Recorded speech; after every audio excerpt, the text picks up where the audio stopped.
বিসমিল্লাহির রহমানির রহিম। নাহমাদুহু ওয়া নুসাল্লি আলা রাসূলিহি। সাংবাদিক বন্ধুগণ, আসসালামু আলাইকুম ওয়া রাহমাতুল্লাহি ওয়া বারাকাতুহু। আজকে বাংলাদেশের রাজনীতি ইতিহাসে কিছুটা ব্যতিক্রমধর্মী একটা বিষয় ঘটেছে। আপনারা জানেন, এর আগে মাত্র একবার প্রেসিডেন্ট নির্বাচন হয়েছিল সংসদ সদস্যদের মাধ্যমে, যেখানে আওয়ামী লীগের পক্ষ থেকে বদরুল হাসান চৌধুরী বিচারপতি উনি ক্যান্ডিডেট ছিলেন। এইবার দুইজন ক্যান্ডিডেট হয়েছে, সরকারি দলের একজন ক্যান্ডিডেট ছিলেন এবং আমরা বিরোধী দল পক্ষ থেকেও আমরা একজন ক্যান্ডিডেট দিয়েছি। আজকে সেটার উপর নির্বাচন হয়েছে। সেই নির্বাচনে আমাদের প্রার্থী পরাজিত হয়েছেন, কম ভোট পেয়েছেন অপেক্ষাকৃত। আর জনাব ফখরুল ইসলাম আলমগীর সাহেব ভোটে প্রেসিডেন্ট নির্বাচিত হয়েছেন। আমরা ওনাকে অভিনন্দন জানাই, যেহেতু নির্বাচিত প্রেসিডেন্ট সকলের প্রেসিডেন্ট। আমরা আশা করি উনি প্রেসিডেন্টের শপথ গ্রহণ করার পর থেকেই একজন নিরপেক্ষ ব্যক্তিতে রূপান্তরিত হবেন এবং উনি কোনো দলের পক্ষে কাজ করবেন না। উনি দেশের পক্ষে, জনগণের পক্ষে এবং গণতন্ত্রের পক্ষে অত্যন্ত বলিষ্ঠ ভূমিকা পালন করবেন। এটা জনগণের প্রত্যাশা প্রেসিডেন্টের কাছে এবং এটা আমাদেরও প্রত্যাশা।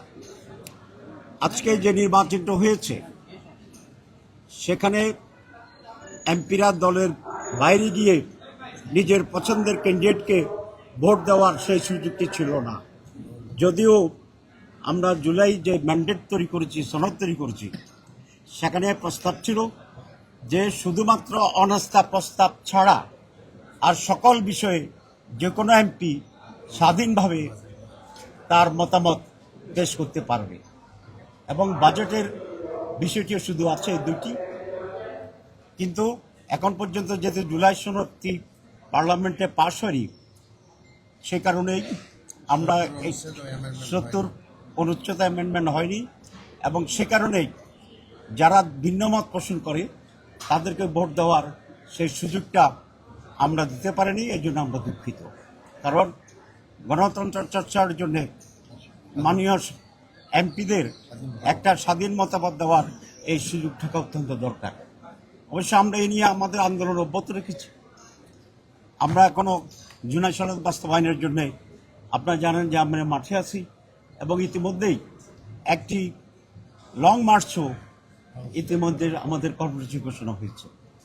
তো আমরা এই নির্বাচনে অংশগ্রহণ করার পিছনে যে মৌলিক কারণগুলি ছিল, প্রথমটি হচ্ছে দেশের গণতান্ত্রিক চর্চা থাকা উচিত এবং এই সমস্ত চর্চার মাধ্যমে গণতন্ত্র আরও সুষম হতে হবে, এটা আমরা আশা করি। 2 নম্বর হচ্ছে, এবং আমরা মনে করি সামনে তৃণমূলের নির্বাচন আছে, তারপরে লোকাল গভর্নমেন্ট ইলেকশন আছে। এই সমস্ত ইলেকশনেও প্রত্যেকেই তার নিজস্ব মতামত দেওয়ার সেই সুযোগটি যেন থাকে, সেই ব্যাপারেও আমরা সরকারি দলকে উদ্বুদ্ধ করার চেষ্টা করছি, আমরা দাবি জানাচ্ছি এবং সেটা যদি হয় তাহলে গণতন্ত্র আরও বেশি প্রাতিষ্ঠানিক রূপ লাভ করবে বলে আমরা আশা করি। তো আমরা এটা জানতাম যে আমাদের বিজয় সম্ভাবনা একেবারেই ক্ষীণ, যেহেতু পার্লামেন্ট মেম্বারদের রেশিও ভিন্ন রকম আছে। তারপর আমরা করছি এই জন্য যে, যেটা আমি বলেছি, গণতন্ত্রের চর্চাটা এখানে যাতে ভালো হয়। তো এটা একটা কারণ। 2 নম্বর কারণ হচ্ছে আমাদের হিউজ নাম্বার অফ বিরোধী দলের সব, সুতরাং সেখানে একটি নির্বাচনে অংশগ্রহণ করার মতো একটা সুযোগ যেহেতু আছে এবং এটা পটেনশিয়াল একটা অপরচুনিটি ছিল, সেই জন্য আমরা নির্বাচনে অংশগ্রহণ করেছি। তো আমরা সেই আশাবাদ আবারও ব্যক্ত করতে চাই যে নির্বাচিত প্রেসিডেন্ট নিরপেক্ষভাবে, দক্ষতার সাথে এবং দেশপ্রেমের পক্ষে উনি তার ভূমিকা পালন করবেন। সরকার, আমরা আশা করি সরকার জুলাই সনদ বাস্তবায়নের জন্য সেখানে ভূমিকা নেবেন এবং এটি একটা আইনগত ভিত্তি এখানে পাবে বলে আমরা আশা করি। দেশে বিদেশে নানা জনের সাথে আমাদের বদবিনিময় হয়। জুলাই সনদের ব্যাপারে এদেশের মানুষ যেরকম 70% বেশি এখানে রায় দিয়েছে, ঠিক বিদেশেরও অনেক বন্ধুরা বলে যে আপনাদের এই অ্যামেন্ডমেন্ট এবং পরিবর্তনগুলো বাংলাদেশের ডেভেলপমেন্টের জন্য, গণতন্ত্রের জন্য একটি অপরিহার্য, এবং সেই দিকে তাদেরও এখানে মত এবং সমর্থন রয়েছে। তো আমরা আশা করি সময়ের ব্যবধানে সরকারি দলের শুভবুদ্ধির উদয় হবে এবং জনগণের কল্যাণে যা যা প্রয়োজন এই পার্লামেন্টে তারা সে সমস্ত আইন নিয়ে আসবেন এবং সে সমস্ত বিষয়ে আমাদের সমর্থন থাকবে। আপনাদের সবাইকে আমরা ধন্যবাদ জানাচ্ছি, সাথে সাথে আজকে নবনির্বাচিত প্রেসিডেন্টকেও আমরা অভিনন্দন জানাচ্ছি। আমাদের 11 দলীয় জোটের 90 জন সদস্য 88 জন ভোট কাস্ট করেছে, আপনারা শুনেছেন। একজন বিদেশে আছেন, উনি এখানে আসতে পারেন নাই। আরেকজনকে একটা বিশেষ কারণে আমরা আমাদের দল থেকে বহিষ্কার করেছি। সুতরাং সেই হিসাব করলে আমাদের প্রায় 100% প্রেজেন্ট আছে।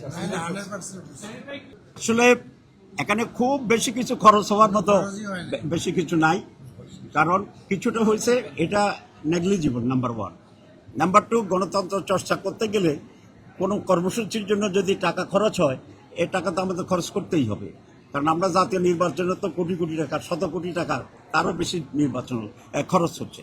সুতরাং আমি মনে করি এগুলো কোনো মেজর ইস্যু না। প্রতিদ্বন্দ্বী ক্যান্ডিডেট না থাকলে মিনিট পর্যন্ত নির্বাচন হয়নি।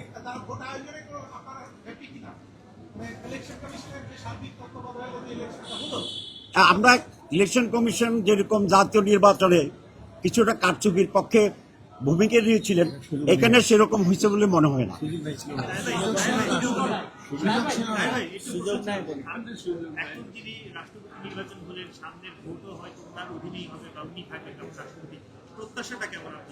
আমাদের প্রত্যাশা তো জনগণের প্রত্যাশা। এদেশের জনগণ কি চায়? জনগণ চায় একটা নিরপেক্ষ নির্বাচন, একটা সুষ্ঠু নির্বাচন, প্রত্যেকে ভোট দিতে পারবে অবাধভাবে, সেরকম একটা পরিবেশের নির্বাচন।